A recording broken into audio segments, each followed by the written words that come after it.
Eto po, sinisentensya na si Roy Toledo. Kasong rape.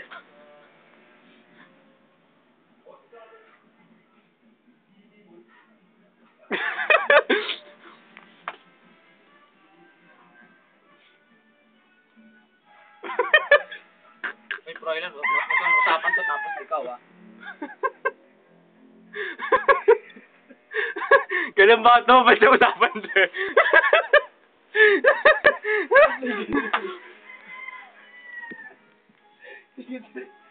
Pantayin nyo na yan, pantayin nyo na yan. Ganyan na lang sir. Pitin nyo na yan, Dre. Sorry. Sabi ko na. Ay sige, try mo muna yung ganyan bago mamaya mo ubusin. Pitin nyo na, Dre. Roy, tingin ka Dre. Tingin ka muna Roy. Para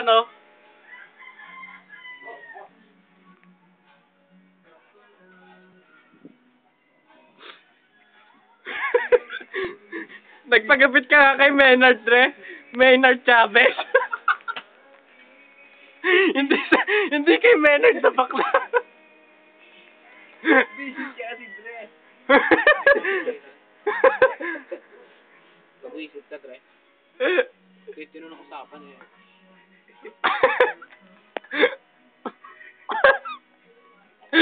Pantayin nyo na yan, Nard. Galit na. Pantayin nyo na yan, Nard.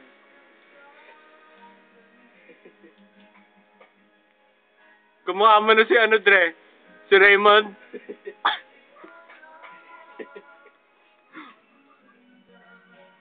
Gago, wag na yan ang gamitin mo, Nard.